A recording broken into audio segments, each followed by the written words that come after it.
As co host of the talk show The View, Whoopi Goldberg made the following statements concerning the Holocaust. Well, also, if you're going to do this, then let's be truthful about it, because the Holocaust isn't about race.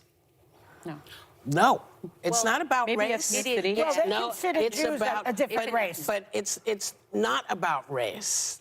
It's not about Well, race. what is it about? Because it's about man's inhumanity to man.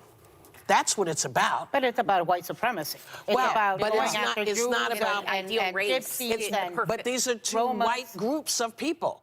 Goldberg's reasoning is grounded in the following logic. Since both Nazis and Jews in World War II Europe fall under the category of white people, the Nazis could not have been motivated by racism, since the targets of their genocide were part of their own race. This is toxic ignorance at its finest, and it needs to be dissected piece by piece. Why are Goldberg's comments a form of racism? First, let's state the two primary definitions of racism as the term is used in the American vernacular. One, the technical definition, a belief that membership in a particular racial group makes one superior or inferior to another racial group, or endows one with certain traits that establish superiority or inferiority in a particular field. And two, the more common colloquial definition, any unreasonable and presumptuous generalization on the basis of race. In modern American society and elsewhere around the world, it is more often examples of the second definition that provoke accusations of racism. For example, stereotyping black people as liking watermelon or white people as liking cheese has nothing to do with claims of superiority or inferiority, but are nevertheless considered racist because they unreasonably generalize people on the basis of race.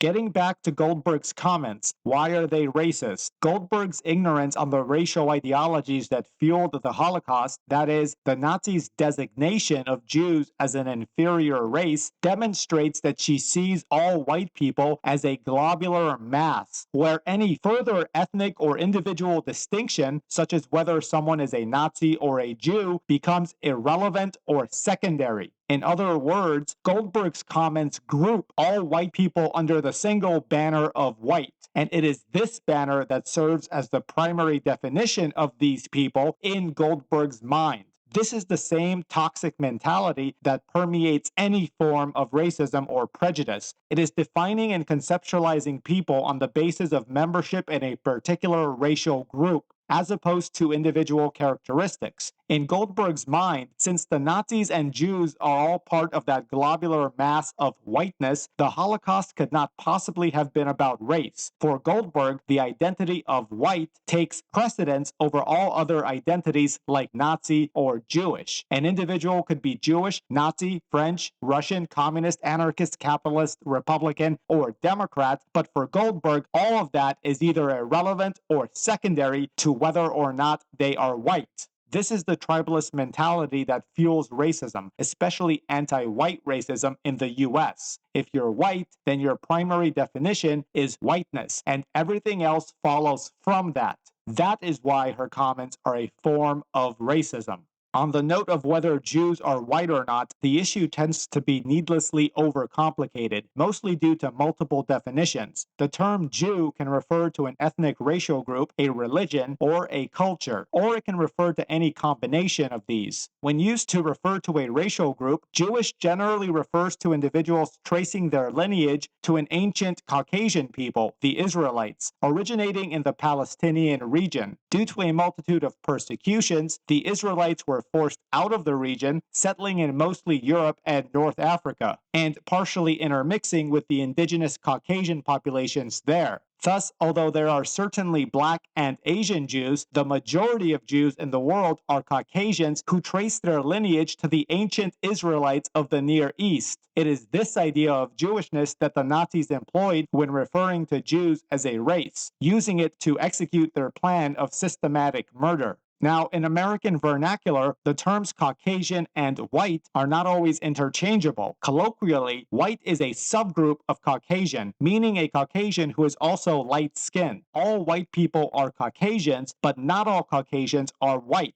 The vast majority of Jews in Europe and the United States are both Caucasian and light-skinned. Therefore, the majority of Western Jews are white. What the Nazis did is impose a racial hierarchy on the basis of Aryan supremacy, the idea that certain racial groups were superior to others, with Jews being cast at the bottom. Modern-day neo-Nazis or Nazi sympathizers have continued this ideology by claiming that Jews are not white because they are not part of this Aryan group. Goldberg's comments indicate that she has no concept of these distinctions. For her, if one falls into the broad grouping of white, then that overpowers their identity as Jewish, German, French, Israeli, Syrian, etc. Her comments are reflective of a deeper problem within certain black communities, where someone's racial affiliation immediately determines a host of assumptions and attitudes towards that person, particularly if that racial affiliation happens to be white. This is similar to how certain white-dominated communities in parts of the US think about blacks. The critical difference, however, is that racist attitudes towards whites are often condoned or marginalized by the mainstream. The vitriol and pushback that Goldberg received on her Holocaust comments needs to be the standard response to any racist mindset, and not only when it targets a minority group or a subgroup within the majority, such as Jews. For example, Nick Cannon previously felt it appropriate to declare that all white people are savages, yet it was only when he specifically targeted Jews that he felt enough pressure to issue an apology to Jewish organizations, without acknowledging his psychotic racism against white people in general. Similarly, Nikole Hannah-Jones, despite also championing racist vitriol and calling whites savages, continues to enjoy a place in mainstream society, even being awarded the Pulitzer Prize.